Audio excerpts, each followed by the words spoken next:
guess what? Just like every year of our lives, we were fooled by things we saw in August in an NFL camp. Let's get to all the ways we were fooled, and I guess some of the ways maybe we weren't fooled. Here on the Viking Update Show, he's John Krawczynski from The Athletic. I'm Jim Souhan from the Star Tribune. This is one of our football shows at TalkNorth.com. Companion piece is Jeff Diamond's Vikings and NFL Insider, our show with the former Vikings general manager. This is the writer's view, two experienced, long-time writers who've covered the Vikings forever on the current Viking team. We're coming to you from the Aquarius Home Services Studios. I want to thank Crazy Fresh, Aquarius Home Services, True Vision, Twill, and TSR Injury Law. And thank you for listening. We do appreciate it. So what we heard in camp was, boy, Hockenson looks great. Maybe he won't be out that long. And we thought, Wongu had that great first preseason game. Maybe he's finally figured it out at running back. Well, Hockenson goes on the injured list. He's not going to be eligible to play the first 4 weeks, and that was the plan all along. And Wongu, we should have noticed, was never used on kickoff returns, which would be his primary usefulness to this roster. So they end up cutting him. Not a ton of surprises otherwise, but I always caution everybody else, and sometimes I forget to caution myself, don't read into things you see in August. Yeah, it's interesting, Jim. Like, I do think that the natural inclination, and I'm in the same way, is to really look at training camp, but also these preseason games. And you kind of get this belief that, hey, maybe there's like 6, 7 roster spots up for grabs. Maybe, there really is a chance for players to play themselves on or off the roster. And I think it happens to some degree, but I think what longtime sort of dyed-in-the-wool football people will tell you is in reality, there might be like 1 or 2 spots that really kind of can change to that degree as a preseason rolls along. Just that there are so many things that go into it with, contract situation, salary cap, team depth, even some politics of where a guy was drafted and that sort of thing, that decisions get made a lot sooner in general than we may realize. And that might have been the case here with Wongu, who did, I think, flash quite a bit in terms of showing what he can do with the ball in his hands. But clearly with Aaron Jones and Ty Chandler, they feel really good there. And I think it would have taken even more than a guy like Wongu showed for him to really get a chance to make this team. And he gets picked up by the Saints, I believe.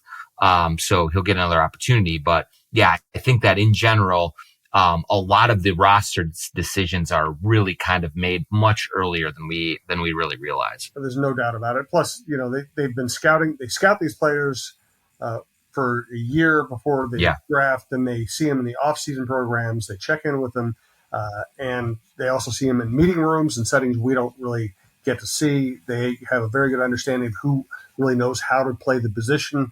I never heard anybody ever say, boy, Wongu really knows how to play running back, So even though I think he'd be a very good kick returner to keep around, it really says something about their judgment of him as a running back. They won't even keep him around as a kick returner in a year where we're actually going to have kick returns. Yeah, and because I think the easy reaction would be to say, well, in this day and age, how valuable are kick returners? You just with the way that play has sort of devolved, but with the changes to the kick return apparatus, there is an opening for a dynamic player to really make a difference there.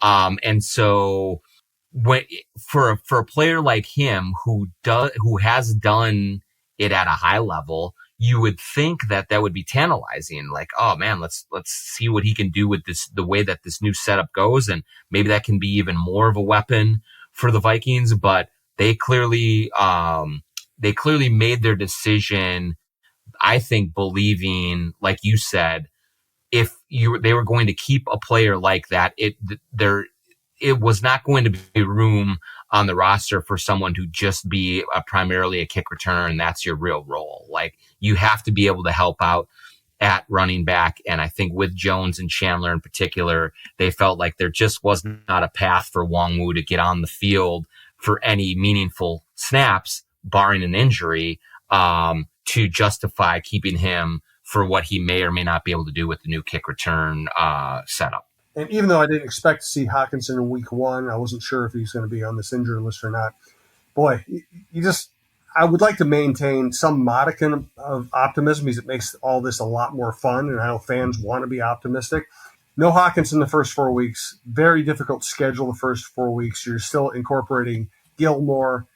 Jefferson has had a sore hamstring. It just not a great feeling around this team right now if you're trying to find reasons to be optimistic. Yeah, I agree with you, Jim. And like I've kind of had that little bit of a pit in my stomach for much of training camp too. I mean, whether it was, the Addison arrest, kind of many of the injuries that they've had, the Mekhi Blackman and some of the other injuries that they've had, it just seems like there's a vibe around this team that's just like they're spinning their wheels a bit, and maybe they'll be able to hit the ground running. Maybe it will all kind of click into place in going into week 1, and they'll surprise us a little bit. But as it stands right now, my overall feeling around the team is unsettled. I don't necessarily feel real confident with how things are going to go. Again, I could easily be proven wrong, and maybe I am putting a little too much stock into this preseason and what's happened and what hasn't. But it just doesn't feel right right now with this team. And so, yeah, you add in the Hockenson, news that it is going to be 4 weeks, and then who knows after that how long it will take him to get up to his normal production and his normal self. I mean, there's just a lot kind of hanging in the air that I would imagine if Kevin O'Connell was being truthful, and just kind of, just really sat down and bared his soul, I think that he would have to be a little bit concerned about this as well, how especially this first month of the season is going to shake out. And I've written about this. The fascinating dynamic with this franchise right now is you have a team that does not look prepared to win, especially in a very tough division this year. Looks like it could be very promising in 2025 with a healthy J.J. McCarthy and a lot of salary cap space. And yet, Kwesi Adolfo-Mensah and Kevin O'Connell, are approaching the last year of their contract. They're going to want to negotiate new deals at the end of this year. And they might not have a very strong case to make. The season goes. It's good. Yeah, it's going to be. It will be very interesting if things do not go well this year. Just what happens, because the Wilf family has shown that they are a pragmatic, patient ownership group. They generally do not move on quickly from anything, really, after the first year when they wanted to get their guy in and get going. They pride themselves on big picture, not hyperventilating. We're going to stay the course type of leadership. But, they also do want to win. They want to win big. And so the choice that they could be faced with, if this is a 5 or 6 win team or something like that, is, okay, do we just stay pragmatic and stay patient and let them finish sort of this rebuild that they've essentially started, and let them use all of these assets that they have financially going into next offseason to continue building on what they're doing? Or do we look at this as an opportunity for a new person to come in with a whole lot of money to spend, to chart the new course? So that's a lot of cart before the horse type of things, but that scenario is out there. If it doesn't go well, this could be a difficult decision that they'll have to make. And maybe they'll surprise us. Maybe they'll get through and have a really good season. And even if they don't make the playoffs, that there will be a course clear for them. Hey, if we just keep on this path, we'll be fine. But that is certainly hanging over this entire team going into the start of this season. No doubt about it. Obviously, the signing of Stephon Gilmore, now they have basically all veteran quarterbacks they can play. Caleb Evans gets to be in a reserve role. That could be a definite strength. Only concern there is a history of players who don't go through training camp having soft tissue injuries early in the season. But there have also been cases of people who didn't. It's not a doom and gloom thing, but it's another thing to watch. It'll be really interesting to see how quickly Gilmore can get up to speed. Yeah, I mean, look, so glass half full, Jim, is that, hey, they have now by bringing in Gilmore, by investing the way that they have, and then you add Shaq Griffin back coming off of the hamstring injury, you have two really experienced cornerbacks who have been there, who have seen it, who have done it at a high level, and should be able to start the season with a real presence about them and provide leadership, be solid at, if not their prime spectacular players that they were.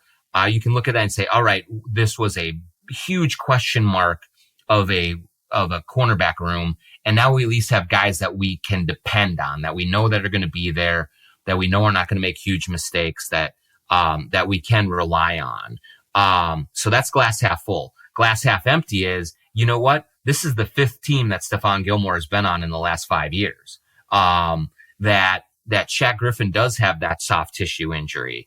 And that can be very difficult for a player like a defensive back to come back from and stay healthy with. And that if Griffin goes down again, or if Gilmore, levels off at age, 33, 34, that's going to be a huge challenge in a division with Caleb Williams, with Jared Goff, with Jordan Love, that I think that the margin for error with this group is very, very small. And so there is reason to be optimistic about it, but there's also reason to be very cautious and be like, this could really go the wrong way if one or two things that are not exactly impossible, but actually might be almost likely to happen, or at least very possible to happen, do happen. And so, I will say right now, I probably am cautiously optimistic about what those two can do and what they can do in Brian Flores' defense to really improve this unit. But I would not bet on it at all, just given Gilmore's age and given Griffin's injury and how difficult that can be if it does aggravate early on in this season. Yes. All right, let's talk about Darnold. Let's also talk about just the state of the NFC right now, which I think is very interesting.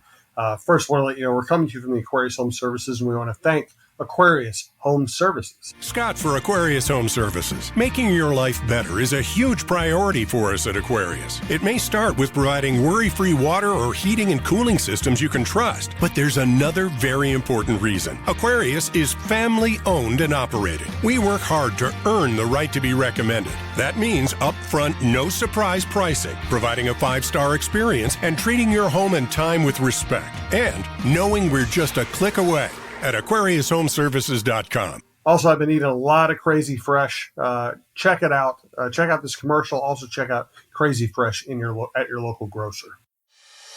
Attention all football fans. This season, Crazy Fresh is bringing you the ultimate game day experience with our Gold Ticket Sweepstakes. Craving a win? Look no further than your favorite Crazy Fresh taco dip. Hidden inside select packages, you could find a gold ticket, your instant pass to a professional football game. But that's not all. Scan the QR code under the lid for your chance to win big. 75-inch TVs, Blackstone griddles, and more. It's time to gear up and get in on the action. The Crazy Fresh Gold Ticket Sweepstakes is running now through January 31st. Don't miss out. Pick up your Crazy Fresh taco dip today and start winning. Crazy Fresh, where game day just got fresher. Hi, John. How are you seeing things these days? I'm seeing things clearly, crisply, as well as I've ever seen them, without the aid of glasses or contacts. I went to True Vision Institute in Bloomington a month ago now, got LASIK surgery, and I wish I would have done it 10 years ago. It has been literally a life-changing thing for me. And I know that people will roll their eyes at it, and I did too when I talk to people who have had LASIK surgery in the past. They're like, come on, it can't be that good. It really has been that good. To be able to go swimming with my kids without having to worry about my glasses falling off or having contacts get gummed up, to not have to go back constantly to eye exams, a couple $100, $500 here or there every couple of years for new glasses and contacts, to not have to get up extra early in the morning to put contacts in and get ready for that kind of thing. I'm just much freer. It's been such a good experience. My experience with the folks at True Vision, including Dr. Chu and all of his amazing support staff, was unbelievable. I couldn't have asked for anything more in terms of helping me navigate the process, helping me get through the surgery, recover extremely quickly. After about 5 or 6 hours, I was feeling great, was ready to drive again the next morning. So you can really make a quick transition away from these kind of just pains in the butt that glasses and contacts can be. And now I see great. I see great near, I see great far. And I could not be happier. I wish I would have done this a very long time ago. Go to TrueVision.com, True Vision Institute in Bloomington. Set up a consultation. It's very low pressure. It's very easy. They will help you find the right alternative for you, for your vision correction, whether that is LASIK or another procedure or something else entirely. You can trust the people at True Vision like I trusted them. And I just wish I would have called them so much sooner. I want to thank my friend Scott Dayton. He runs and owns Twill by Scott Dayton in the Edina Galleria. And this is a great time of year to visit Twill. It's the best men's clothing store in Minnesota. And I love their golf stuff and their shorts and their comfort stuff. But man, when you start approaching the fall, when you start approaching football weather, that's when you just find these beautiful clothes that are comfortable to wear and will keep you warm, whether you're dealing with a little bit of coolness in the fall or the serious stuff that's ahead. They have Allen Payne. They have Alden. They have Brax pants, which I wear all the time. They have Fairdy. They have Grayson. They have Stenstrom if you want really beautiful shirts that I have. They have a lot of other stuff too, but I love their dress shirts. They have UBR. They have Gopher stuff. They have Wiggins, which is really cool, like flannel type hats and scarves, things like that. They have Waterville. All this stuff will keep you warm, will keep you dry, will keep you comfortable. It's been such a pleasure to wear clothes that actually are comfortable, that also are comfortable, in dealing with weather. So check out Twill in the Edina Galleria. Beautiful little shop, very friendly people, very knowledgeable people. This is not a department store. These people are experts at everything they have in stock. And check out twillmn.com. Also want to thank our longtime sponsor, TSR Injury Law, 612-TSR-TIME, 612-TSR-TIME. If you're injured, call that number. They will take good care of you. They will not charge you unless you win your case, and they win a lot of cases. That's why they are such a great success story. All right, John, by the way, as we're talking here, the Vikings practice squad has been released. I'll run through the names. N'Keal Harry, now a tight end. Dwayne McBride, I don't think he's a very good running back, but he's on the practice squad. Myles Gaskin, basically their backup running backs are on the practice squad. Jalen Williams, cornerback. Nashawn Wright, cornerback. Bobby McCain, safety. Andre Carter, 2, outside linebacker. Henry Bird, guard. Tyrese Robinson, guard. Lucky Jackson, wide receiver. Deshaun Jones, wide receiver. Robert Tonyan, tight end. Thayer Thomas, wide receiver. Jonah Williams, defensive lineman. Dallas Gant, linebacker. Bo Richter, outside linebacker. And also signed to the practice squad, exemption international player, tight end, Samus Reyes. So that's an interesting one there. So, okay, we're not going to get too much into that. A lot of those names are expected. So one thing I hear from Vikings fans who are trying hard to be optimistic is Sam Darnold's never played with a receiver like Justin Jefferson. He's never played with an offensive coach like Kevin O'Connell or in a passing system like this. I say all that is very true, but that doesn't make him an accurate passer. Where do you fall in that and when it comes to that line of thinking? Yeah, I would say that I don't think this is hyperbolic to say this, Jim, but I really think that Sam Darnold has the opportunity to improve his stock as much as almost any player in the NFL this season. And he needs that opportunity as almost as much as any player in the NFL this season. I think that he is right now on his fourth team. He is sort of hanging on to an NFL career right now.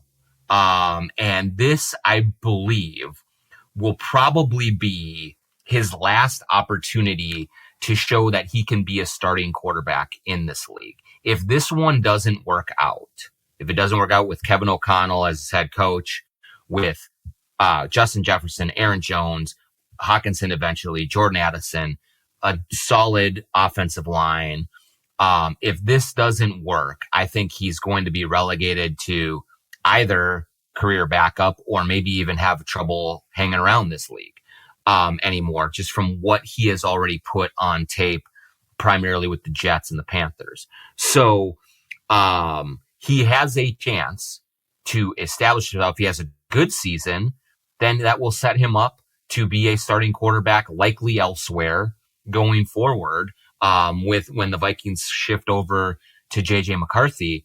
But it feels a little bit like what Case Keenum kind of experienced here. Now he made the most of it. He was incredible. And that part, he parlayed that into starting job with Denver. And then he's just been in the league ever since because he's shown the ability to do it, even if he never could get back to being as good as he was with the Vikings for that one season. But if Darnold does not do it, I think it's going to be, he's not going to get another chance like this. So what I want to see and what I'm very interested to watch is how does he handle that pressure, those stakes, because there's just no denying that's what's on the table for him. And so can he do it? I think he can. I think this is his best chance. I think that he finally does have a good system around him, a stable system. I think the redshirt year with the Niners probably helped him get a perspective on being with a stable organization and what it takes to win. But he's still going to have to go out there and really do it. Is he going to be accurate enough? Is he going to be able to walk the line of risk taking, but also not being reckless with the ball? Those are all questions that I just don't know, because we have not seen it. It's possible. I can't rule it out, but we do not know. And so I would not be surprised with either scenario. A, that he comes in and plays well enough that he gets a chance to stay in this league as a pseudo starter going forward, or B, he flames out. I guess I would be more surprised, actually, if I'm being honest, Jim, if this does work out, if he does have a really good season, good enough that another team is going to say, yeah, we'll give you a short-term 2-year deal to come be our starter and our bridge quarterback as we're looking through our other options.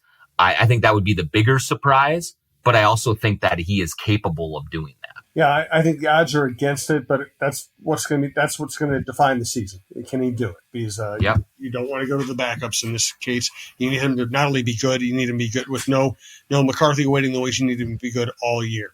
I was thinking about obviously the NFC North looks really tough, especially if Caleb Williams can play.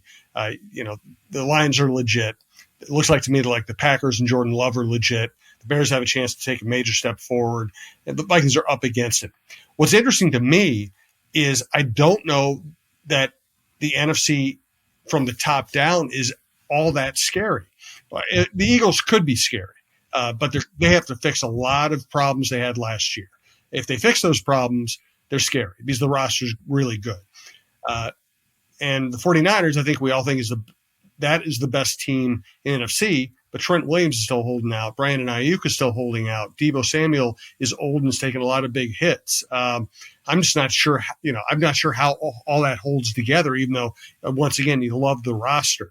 So this might be a good year to be good in the NFC. Yeah, I mean, I do think that, to your point, I think that the door is sort of open.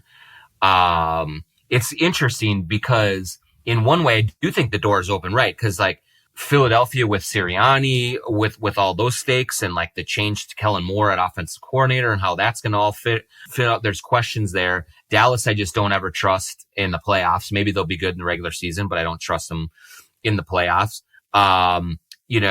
Tampa, I think the Niners will be good. I like the Rams quite a bit. If they can make up for the loss of Aaron Donald defensively, I think they're going to be good offensively, getting Cooper Kupp back and all of that. But the door is open for getting in and for going on a little bit of a run if everything comes together for the Vikings or any other team. That said, the door is almost closing a little bit on them too, because this division is going to be so much better. I just think that for a long time, the Vikings could guarantee 3 wins, 2 over Detroit and at least 1 over Chicago. They always seem to stub their toe in Chicago and mess around. But those are no longer gimmies. And in fact, I think that it's the other way now. Now Detroit's going to be favored in both of their games. Chicago is going to be much tougher. And Green Bay is always solid. And so that the pathway to playoff contention, now you have 3 teams in your own division that are all better than the Vikings are. And that's a mountain to climb in and of itself. But if they can find a way to do that, and just get into the playoff field, there isn't going to be, at least right now, maybe as the season plays out, one team will really assert itself and you're like, man, I really like these guys. They look great. But as of right now, as we look at it, I don't see a team that's like, they're unbeatable or no chance. There is a lot of parity in the NFC and a lack of a true, just ass kicking number 1 seed, that at least as we see it right now. So it's a real interesting landscape to see how the Vikings are going to navigate it. How will Atlanta navigate it, and New Orleans and some of these other teams. Even Washington is interesting. Arizona is interesting.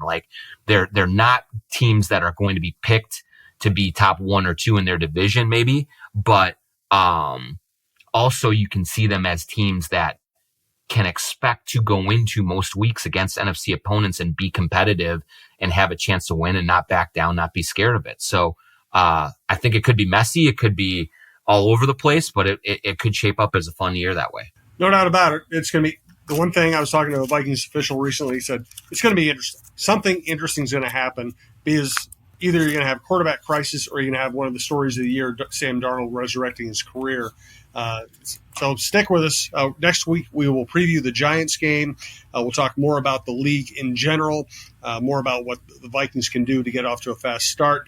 Check out the John Krawczynski Show and the Timberwolves, all our other shows at TalkNorth.com. Thanks to all our sponsors. Thanks for listening. We'll talk to you next week.